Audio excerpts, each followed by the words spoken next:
Muito boa tarde a todas e a todos. Eu quero iniciar agradecendo a oportunidade de fazer parte desse colóquio. Agradeço a Cátedra Jaime Cortesão, a comissão que organizou o evento, um agradecimento para a professora Vera Ferlini, que foi muito compreensiva com meus problemas aí de datas e etc. E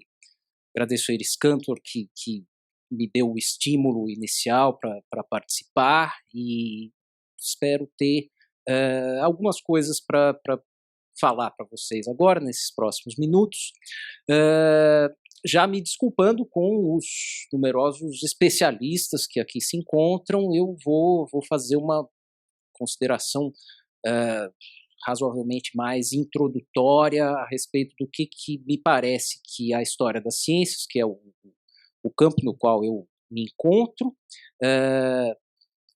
pode dizer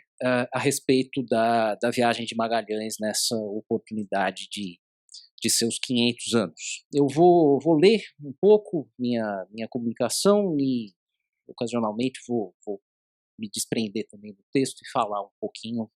principalmente mais para o final. Bom, astrolábios, regimentos da altura do Sol, cartas de marear, agulhas, balestilhas, são objetos e práticas materiais familiares em uma narrativa das navegações portuguesas e espanholas que nessas navegações, destaca a relevância do planejamento centralizado e de algum tipo de inovação técnica. Já muito a história das ciências fornece ao campo dito da história da expansão numerosos motivos para despertar admirações pela proeza de navegadores e pela inteligência de cosmógrafos. Não há de ser diferente com Fernão de Magalhães, que, certo está, não poderia ter realizado seu feito sem as estrelas, instrumentos, mapas. Mas qual feito que foi esse? E como se justificou ideologicamente já na preparação da viagem e depois na memória dos cronistas? O feito parece ter sido a descoberta da passagem meridional para o Pacífico pelo sul da América, ou a própria circunnavegação. O móvel da façanha, é claro, terá sido abrir uma rota alternativa para o comércio com as Molucas. Portanto, mais que na operação náutica em si, então, é na própria possibilidade de atingir o arquipélago por essa outra via e na disputa por sua localização que devemos buscar a mobilização de ideias cosmográficas da época respeitantes ao tamanho da Terra e à distribuição das suas massas. Entretanto, o que é mais, o feito de Magalhães, qualquer que tenha sido, a passagem pelo Estreito, a chegada às Molucas, a circunnavegação, pouco importa, também incluiu o sequestro daquele gigante da Patagônia, do qual já ouvimos hoje, que veio a morrer de inanição e maus tratos. Incluiu a calmaria mortal no Pacífico, os massacres em Guam e nas Filipinas. O que me interessa, então, destacar é como cosmógrafos e cronistas haverão de lançar mão precisamente das mesmas ideias a respeito do planeta, sua forma e a distribuição das suas massas que tinham esgrimido para defender a viabilidade da rota magalhânica na justificação ou no esquecimento da violência da expedição contra as pessoas que encontrou em seu caminho e contra os próprios navegantes. E ainda outra vez encontraremos essas ideias, essa verdadeira ideologia cosmográfica, se eu posso dizer assim, operando na insistência que se provaria fatal por pelo menos 2 gerações a respeito da estreiteza do Pacífico e de sua viabilidade como rota mercantil. Assim, para além daqueles incontornáveis temas do comércio, da agressividade característica, a viagem de Magalhães também é conformada e memorializada por intermédio de um complexo de teorias sobre o que podem e o que não podem ser o globo terrestre e os seus habitantes. Interrogar a viagem de Magalhães a partir da história das ciências implica, portanto, não limitar essa mesma história à investigação das realizações técnicas da façanha ou ao estudo do seu digamos, suporte institucional, tantas vezes identificado na área da história das ciências, com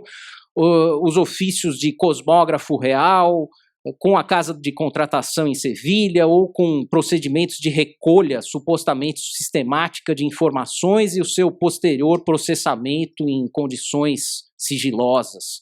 Não se pode limitar a história das ciências também a repetir a já algo cansada ideia de um quase que prefigurativo empirismo que teria caracterizado a cultura ibérica da época da viagem. Um empirismo frequentemente alegado, mas raramente colocado em relação causal com os conflitos sociais concretos que precisariam ter lhe dado ao tal empirismo oportunidade de aparecer e favorecido sua reprodução. Em outras palavras, não se trata, no meu caso, de denunciar mais uma vez como as ditas narrativas tradicionais da ciência moderna precisam incorporar o mundo náutico de Portugal e Espanha desse início de 500, numa operação que apenas assegura a nós algum tipo de presença num qualquer mito de origem. Ainda que esse gênero, se eu posso dizer, reparatório de história da ciência ibérica venha acumulando mais e mais adeptos nos últimos 20 ou 25 anos, talvez por ter uma audiência assegurada no mercado acadêmico de expressão inglesa e excelentes oportunidades de financiamento por parte de agências nacionais e supranacionais na Europa, não deixa de ser curioso em que medida seus argumentos e, sobretudo, seus gestos interpretativos diante das fontes são semelhantes ou talvez essencialmente os mesmos que encontramos nos estudos de Fontoura da Costa ou Frazão de Vasconcelos, ali pela altura da exposição do mundo português, ou já há mais de 130 anos nos trabalhos náuticos dos portugueses de Sousa Viterbo, ou ainda mais remotamente na imensa obra de Martim Fernandes de Navarrete, o grande patrono dessa modalidade de história marítima, algo patriótica e talvez até devota.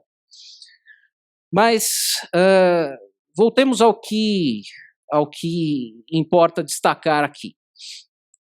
O que é que se pensa e se diz sobre a Terra e seus habitantes em tempos de Magalhães? Quem diz e por quê? Que pode ter relevância tanto para dar a própria proposta de passar ao que nós chamamos de Pacífico pelo extremo sudoeste do Atlântico, a respeitabilidade necessária para convencer os investidores e apoiadores da viagem, quanto para justificar ou tornar simplesmente irrelevantes no ato ou na posteridade as violências e os sofrimentos dispensados ou recebidos, incluindo a insuportável largueza da rota. Ainda que separada da viagem de Colombo por menos de 30 anos, a expedição de Magalhães parece não encontrar obstáculos tão sérios relacionados ao reconhecimento de sua viabilidade, ao menos teórica, mesmo que não necessariamente prática ou técnica.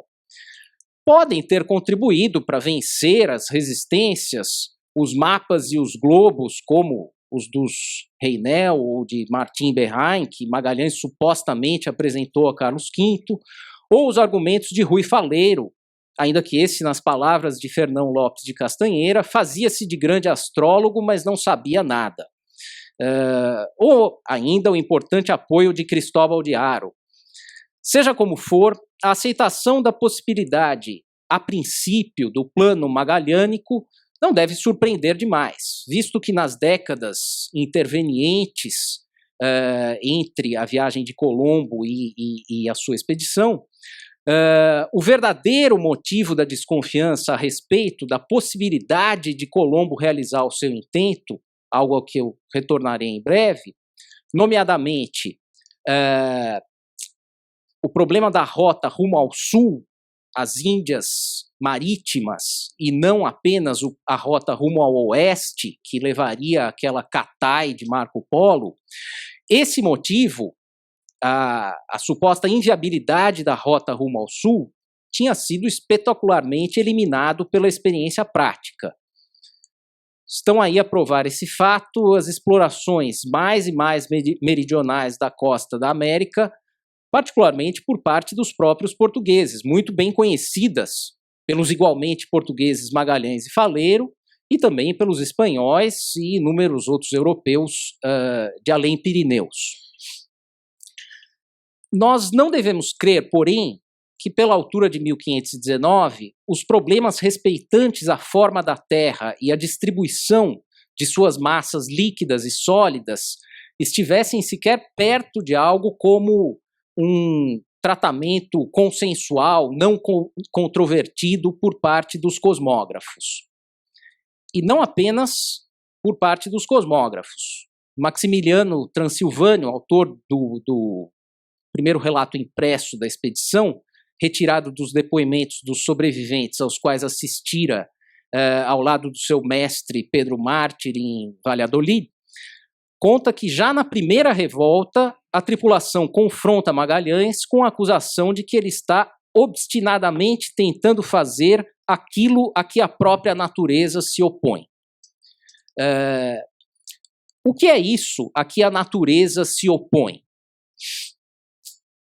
Retornemos um pouco ao fim do século XV e à preparação da viagem de Colombo. É com uma certa infelicidade que eu devo dizer nesse momento que a grande oposição intelectual à viagem de Colombo não foi de maneira nenhuma a ideia de que a Terra pudesse ser plana. E certamente vocês entendem a minha infelicidade de ter que falar a respeito disso. O grande problema se localizava no destino rumo ao sul. Colombo, sabendo, como todos os outros do seu tempo, que a Terra era redonda, não tinha nenhuma dificuldade em justificar o caminho à Ásia pelo Ocidente, o caminho ao leste via o Oeste. No entanto, ele tinha como objetivo principal atingir essas Índias marítimas às quais eu me referi antes, que se localizam, se nós tivermos em mente um mapa atual, ali na grande bacia do Oceano Índico, e não no extremo oriente, tal como veio a ser conceptualizado depois, que coincidiria hoje com a China e a sua região mais setentrional. A possibilidade de atingir essa região sul, plenamente localizada dentro do cinturão tropical do planeta, ou seja, entre os trópicos de Câncer e Capricórnio, essa sim trazia problemas bastante sérios em fins do século XV, como já trazia desde há muito. Nós temos agora que recordar um pouco a chamada teoria dos climas ou das zonas climáticas que animava a cosmografia desse momento e continuará animando essa cosmografia até pelo menos meados do século XVI. Eu retornarei em breve a isso, mas a teoria das zonas climáticas dizia fundamentalmente que há 3 grandes tipos de regiões no planeta Terra: as zonas temperadas, localizadas entre os 2 trópicos e os 2 círculos polares, as próprias regiões polares, no norte e no sul, e o grande cinturão tropical, incluindo o Equador, localizado entre os 2 trópicos. A princípio, a vida e a habitabilidade estavam confinadas a essas 2 zonas temperadas entre os trópicos e os círculos polares. A chamada zona tórrida, localizada entre os trópicos, entre ambos os trópicos, a zona equatorial, não seria compatível com a vida e não seria compatível, a princípio, com o intento de Colombo, que, de fato, no Diário da Primeira Viagem, comenta que, quanto mais se aproximou do Equador, mais temeu pela própria vida e dos seus tripulantes, dado o calor insuportável e os raios do sol diretos que incidiam sobre eles. Por outro lado, essa ideia da inabitabilidade da zona tórrida não deve nos fazer crer que, de maneira nenhuma, isso fosse um consenso. Pelo contrário, já havia, em fins do século XV e ao longo de todo o século XVI, uma série não apenas de evidências ou de demonstrações empíricas, como de fato houve, de que havia possibilidade de vida e de produção da natureza nessas regiões, mas havia também todo um complexo de teorias que justificavam a possibilidade, a princípio, de se encontrar alguma coisa habitável, algumas terras emersas nessa região. O problema agora se trata, então, de uma antiga polêmica na filosofia natural a respeito da proporção entre terra e água no nosso planeta. Quanto mais terra em volume em relação ao volume total da água, mais superfície de terra emersa nós teríamos. No contexto da geografia de Ptolomeu, 1/4 do planeta seria recoberto por essa terra emersa. No contexto, por exemplo, da geografia de Martino de Tiro, que o próprio Colombo admirava muito, já é possível nós termos mais do que 1/4 do planeta emerso das águas. Isso envolve diversas questões da interpretação da física aristotélica, que não nos cabe aqui entrar em detalhes demais a respeito disso, mas os próprios portugueses já vinham demonstrando com as suas incursões rumo ao sul, na costa atlântica da África, que havia, sim, terras emersas chegando perto do Equador e indo muito além do Equador. Isso não significa que a possibilidade de haver terras desse tipo rumo ao ocidente ou na direção sudoeste, na época de Colombo, fosse alguma coisa remotamente consensual, como não era. Na época de Magalhães, como eu já mencionei para vocês, isso já havia sido reconhecido na prática, ainda que teoricamente não fosse objeto de nenhuma explicação convincente.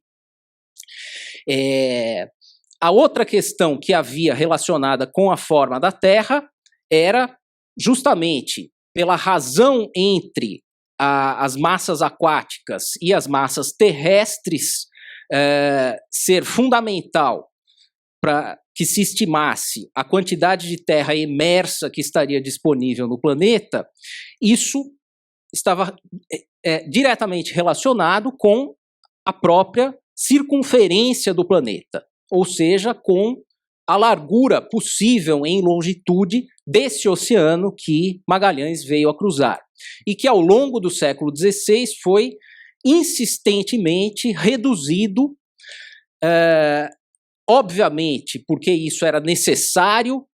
para diversos agentes espanhóis que precisavam fundamentar a possibilidade da rota do Pacífico, mas também porque o Pacífico teve que ser reduzido também porque aquela largura, aquela extensão que é descrita por Pigafetta, descrita por todos os outros cronistas, em termos temporais, mas nunca em termos espaciais, em termos da distância percorrida mesmo, essa distância não poderia ser tão grande quanto estava se mostrando ser, porque isso não ia ser compatível com as teorias possíveis, aceitáveis a respeito do planeta. Seguindo em relação a essas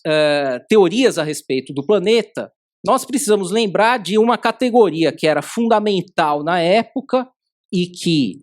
de certa forma, não há mais uma mediação possível entre nós e ela, que é a categoria de lugar como uma característica ontológica do planeta e dos seres que o habitam. O lugar, ele, na filosofia aristotélica e em todas as suas derivações, ele é responsável pelas características daquilo que se encontra nele, seja pela temperatura, pelas condições da natureza, digamos, que estarão determinadas por esse lugar, seja pelas influências celestes que dependem do lugar. E é, sobretudo, a latitude, essa extensão de norte a sul do planeta, que determina o que o lugar é capaz de realizar com os seus ocupantes. A zona tórrida sempre foi caracterizada como um lugar no qual apenas maravilhas ou portentos ou erros da natureza poderiam surgir. É por isso que, de maneira absolutamente natural, Pigafetta consegue descrever por parágrafos e parágrafos a fio os gigantes da Patagônia, que ocupam um estado liminar entre a humanidade e algum tipo de maravilha,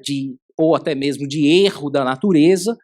e que, por isso, podem ser objeto de curiosidade, de rapto e de destruição. Essa concepção de que o lugar determina as características morais dos seus ocupantes, ela vai permanecer ao longo do século XVI e vai acompanhar a memória da expedição de Magalhães, que naturaliza persistentemente as violências cometidas e as violências sofridas, porque mesmo aqueles que vêm da Europa, quando se encontram nessas regiões em que o lugar determina a sua degeneração, a sua depravação, estão necessariamente expostos a esses sofrimentos. Eu vou encerrar por aqui, então. Eu só queria, para concluir mesmo, insistir com vocês que eu acho que a história da ciência precisa recusar, em relação a essa e a tantas outras viagens, apenas aquele papel de narrar os ganhos de precisão nos instrumentos, nos mapas e as técnicas e a inovação, como estávamos falando há pouco, e assumir o seu papel de fornecedora de justificativas ideológicas para projetos políticos e coloniais. Obrigado.